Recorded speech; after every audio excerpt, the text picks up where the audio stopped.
Hi, today I'm going to show you how I make my really awesome, tried and tested, loved by people who aren't even vegetarians, let alone a vegan, chili. Okay, and it's a super simple one, super fast, hardly any time to get it ready. It's probably not the cheapest chili. You could make all the beans and stuff from scratch, but I don't have time for that. In fact, I have a student getting here in 20 minutes. I have to really rush.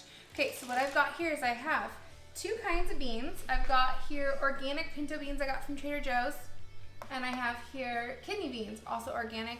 Doesn't have to be organic, just happened to be what Trader Joe's had.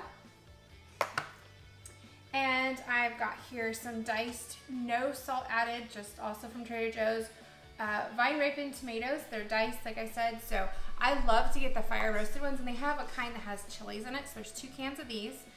But my daughter, one of them at least, does not like it so spicy, so I'm using the green chili kind. The green chili kind, if you like heat, very tasty.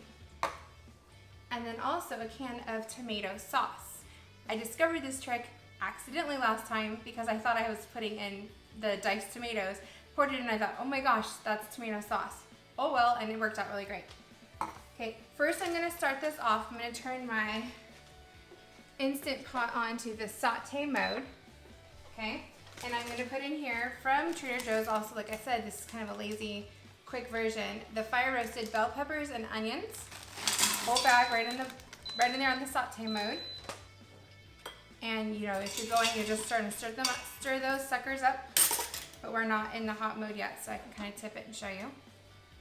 Okay. And then in there, after these get going and sauteing, and we want to go for about 5 minutes, 3 to 5 minutes on the saute mode in here. We're going to be adding in all these ingredients.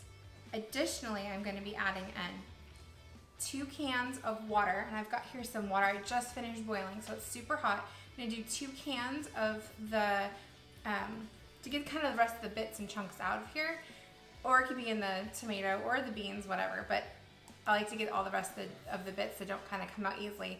The hot water.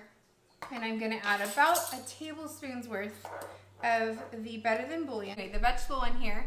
So about a tablespoon of that's gonna go in at one point here.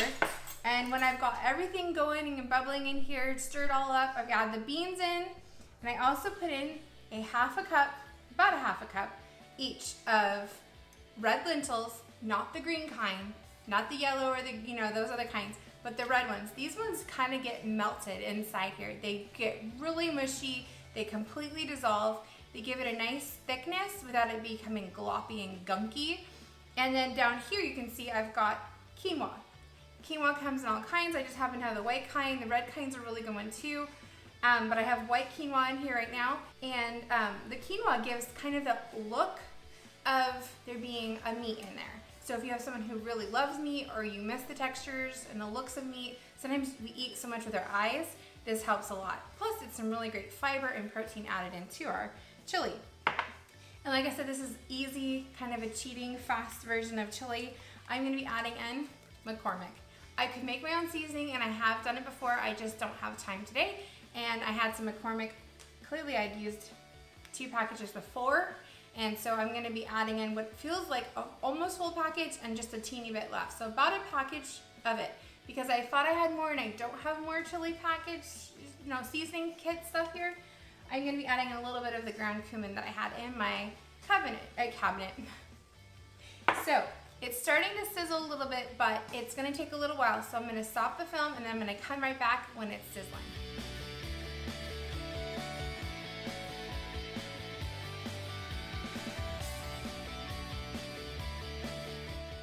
Okay, so my peppers and my onions are ready to go. Okay, so this is about what you want it to look like. So I'm going to be adding in 2 cans of the diced tomatoes.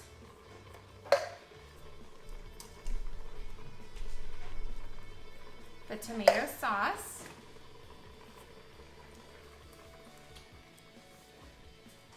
And then, like I said, I was going to put in some of the bouillon, the Better Than bouillon, I should say. About a tablespoon's worth. I'm just gonna put it right into here. And then with that really hot water, hopefully I can get some of this hot water to help kind of blend. Now I'm being careful not to touch where the hot water is, because I realized that would really quickly, being metal as a conductor, burn my hand here. So I'm just gonna give it a quick stir. You could also just put it directly into the Instant Pot, obviously. Oops, I'm making a big mess. Okay, so there's that. It really well dissolved it. And got a little bit more on here, so I'm gonna put some more hot water in here. I'm going up almost to the top, so I'm gonna add just a teeny bit more. Last time I did this, I just did it with not tap water, but filtered water. And I thought of this idea because I just got this new electric kettle, so I'm trying to get this off. This thing's kind of burned my hand. I'm not gonna suggest this idea. Hot. Ow. So maybe that's not the best idea. Maybe you should pre-dissolve it in a glass thing. Like I could have done it in this beforehand. Okay, so now I'm going to give this a good stir. And now I'm going to be adding in my beans. The pinto beans, these have been rinsed. They also, they're made with sea salt, but they were rinsed several times. And now you can do what you choose to do. But if you don't do it the way I do it, I would suggest putting a little bit more liquid into your stuff, which speaking of, I forgot to put the extra liquid in there.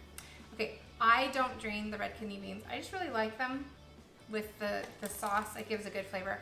Obviously, it's a lot of salt unless it's salt-free, but I've always just loved the flavor of red kidney beans. Salt. I'm gonna add that extra little bit of water, and I'm gonna eyeball it in the bottom of this can. There's got some more stuff in here. So that's about what I was missing of the whole full 2 cans worth of water. I'm gonna stir in my lentils and my quinoa.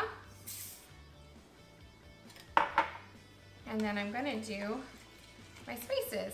And then it'll be done as far as I can set it and forget it and enjoy some really amazingly tasty chili later on. Okay, so just putting in the spices.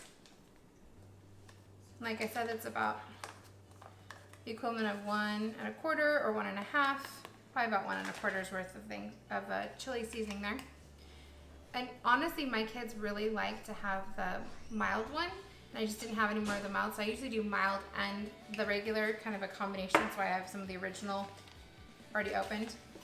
Like I said, I didn't have any more, especially not of the mild. So hopefully my daughter will eat this, and if it's too spicy, well, she'll just have to have something else for dinner. Okay, so it looks really great. I have been having problems with my Instant Pot. I'm not really sure why. Sometimes it doesn't come into pressure, or it comes to pressure, or it doesn't come to pressure, but it thinks it's come to pressure, and so it just starts doing the countdown. But I would say 20 minutes natural release if you're not pressed for time. If you're pressed for time, 20 minutes is plenty of time if you want to just do a quick release on your valve. Crock pot, longer, lower heat, or the fast, 4 hours, high heat, whatever is best for you, okay? This smells amazing. Too bad we don't have smell-o-vision. I'm gonna put the lid on here, and I'm actually gonna take a quick zoom in on another camera really fast so you can see what it looks like in here. It's kind of hard to see. And then that'll be that, and I'll show you the very end how it came out. Okay, so this is the chili. Before I've started to cook it, just what I had from my view that I wasn't sure what was showing on the camera's view. And it's got it all in there, and you can tell the quinoa is not cooked. So I've had it lately, and you can also see the lentils in there too, where I opened it and I didn't realize it wasn't fully cooked because it looked cooked, but it wasn't fully cooked. So if you can see the quinoa, or you can see, especially if you can see those lentils, not cooked. When the quinoa is cooked, it kind of unfurls and it looks like a little swirly, kind of interesting little pattern it makes. Also, it would be delicious to add some corn in here. I have some, I thought about it, but I think I'll just stick with what it was perfect last time, and then maybe next time when I'm not trying to make a video, I can play around with it and add some more things. Time to see what the chili looks like. All right, there's the chili, all nice and done now, and you can see how those quinoa pieces have opened up and unfurled. And then all the lentils have definitely just melted and disappeared. Super tasty stuff. Yummy, yummy. Okay, I'm about to enjoy my chili over a baked potato. I got a baked potato here. And I have on it some nutritional yeast, and I'm having it with a side salad. thank you so much for watching the video. I hope someone out there tries it. I hope it's delicious for you as it's been delicious for me. A friend of mine tried it tonight and said she thought it would be even better with just a little bit more beans, so maybe another can of beans added, and she thought the corn would be a great touch to it. So if you make it, let me know. And if you try it with a slight variation, I'd love to hear about it. Thank you so much.